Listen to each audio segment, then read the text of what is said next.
အားလုံးပဲမင်္ဂလာပါကျွန် Physics Channel ကနေကြိုဆိုပါရစေယူပဗေဒကိုပုံမှန်နားလည်သက်ကြွမှုအတွက်ကျွန် Physics Channel မှာအတူတကွလေ့လာကြပါစို့ဒီနေ့တော့ဆရာ radio activity အကြောင်းလေးဆက်ပြောဦးမယ်ကွာအခုဒီမှာဆရာပေါ်ပြထားတဲ့စာကြောင်းလေးက test ထဲမှာပါတဲ့စာကြောင်းလေးပဲအဲ့ဒါလေးချက်ကြည့်အောင်ပါ of all 92 element dressing 92မျိုး which exist in nature သဘောမှာတည်ရှိတယ်သဘောမှာ dressing 92မျိုးရှိတယ်တဲ့သဘောအတိုင်းတွေ့ရတဲ့ dressing က92မျိုးonly a few အဲ့ထဲကအနည်းငယ်ကိုပဲဆိုတော့ heavy element လို့ခေါ်တယ်အဲ့ဒီ heavy element တွေဒီဘယ်လိုအရာမျိုးတွေလဲဆို with atomic number greater than 83 atomic number 83ထက်ကြီးတဲ့ dressing တွေကို heavy element လို့ခေါ်တယ်အဲ့ဒီ heavy element တွေက radioactive ဖြစ်တယ်ဒါမှမဟုတ်လို့ရှိရင် unstable မတည်မြဲဘူးတဲ့ radioactive ကလည်း alpha beta gamma ရောင်ခြည်တွေကရောင်ခြည်တစ်မျိုးထွက်တာပဲသုံးမျိုးလုံးလည်းထွက်နိုင်တယ် unstable ဖြစ်ပြီဆိုလည်း alpha beta gamma ရောင်ခြည်သုံးမျိုးတွေကတစ်မျိုးမျိုးထွက်ပါပဲအဲ့တော့ radioactive လို့လည်းသုံးထားတယ် unstable လို့လည်းသုံးထားတယ်ဒါလေးကိုဆရာအနှစ်ချုပ်ပြန်ပြောမယ်သဘောမှာတွေ့ရတဲ့ dressing ဘယ်နှမျိုးလဲ62မျိုးအဲ့ထဲမှာအနည်းငယ်ကိုဘာ element လဲခေါ်တာလဲ heavy element အဲ့ဒီ heavy element တွေ atomic number 83ထက်ပိုပြီးတော့ကြီးတယ်အဲ့ဒီကောင်တွေအားလုံးဒီ atomic number 83ထက်ကြီးတဲ့ heavy element တွေအားလုံးဒီဘာဖြစ်နိုင်လဲ radioactive ဖြစ်နိုင်တယ် unstable မတည်မြဲဘူးအောက်မှာမေးခွန်းတိုလေးတစ်ခုဒါ test ထဲကမေးခွန်းတိုလေးပါပဲ are all element in nature radioactive သဘောမှာတွေ့ရတဲ့ dressing အားလုံး radioactive ဖြစ်သလား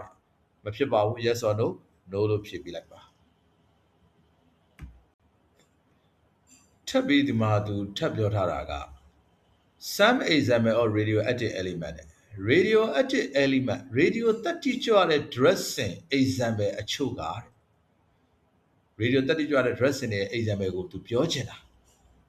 ဒါပေမဲ့ဒီမှာခွင်းတော့ခွင့်မေးလေးတဲ့သူဘာထည့်ပေးထားလဲဆို radioactive element လို့မသုံးဘဲနဲ့ radioactive substance လို့လည်းသုံးလို့ရတယ် okay radioactive element ရဲ့ example တွေသူပြောချင်တာ radioactive element လို့မပြောချင် radioactive substance တွေရဲ့ example တွေပေါ့အဲ့ဒီ example တွေကဘာတွေလဲဆိုတော့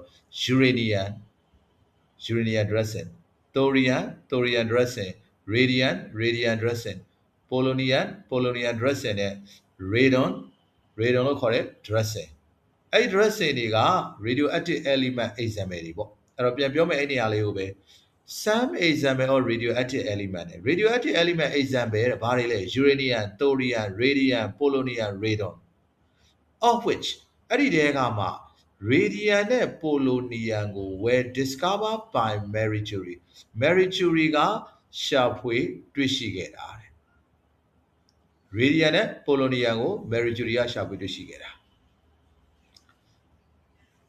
အဲ့စာပိုင်လေးနဲ့ပတ်သက်ပြီးတော့လဲမေးခွန်းလေးတွေဆရာအောက်မှာထည့်ပေးထားတယ် which element နဲ့ဘယ် dressing တွေကိုတဲ့ well discovered by Marie Curie ကရှာဖွေတွေ့ရှိခဲ့တာလေဘယ် dressing တွေကို Marie Curie ကရှာဖွေတွေ့ရှိခဲ့တာလဲဆိုလို့ရှိရင် radium နဲ့ polonium เนาะအဲ့တော့ which element တွေမှာ radium and polonium were discovered by Marie Curie ဆိုပြီးပြန်ဖြေပေးလိုက်ရင်ရပါတယ်နောက်တစ်ခု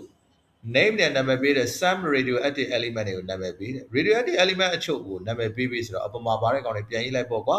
radioactive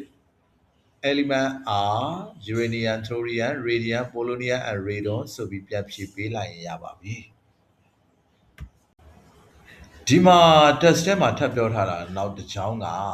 radioactive element တွေကို can also be artificially produced လူတွေဖန်တီးပြီးထုတ်လုပ်နိုင်တယ်တဲ့using the nuclear reactor nuclear ဓာတ်ပေါင်းကိုအသုံးပြုပြီးတော့လည်းလူတွေဖန်တီးပြီးထုတ်လုပ်နိုင်တယ် and ပြီးတော့ particle accelerator လို့ခေါ်တဲ့အမှုန်အရှိန်တွန်းစက်တွေကိုသုံးပြီးတော့လည်းလူတွေဖန်တီးပြီးတော့ထုတ်လုပ်နိုင်ပါတယ်တဲ့ဒါလေးနဲ့ပတ်သက်ပြီးအောက်မှာ question လေး test ထဲမှာပါတယ် can radioactive element be produced artificially တဲ့ radioactive element တွေကို artificially လူတွေဖန်တီးပြီးတော့ထုတ်လုပ်လို့ရ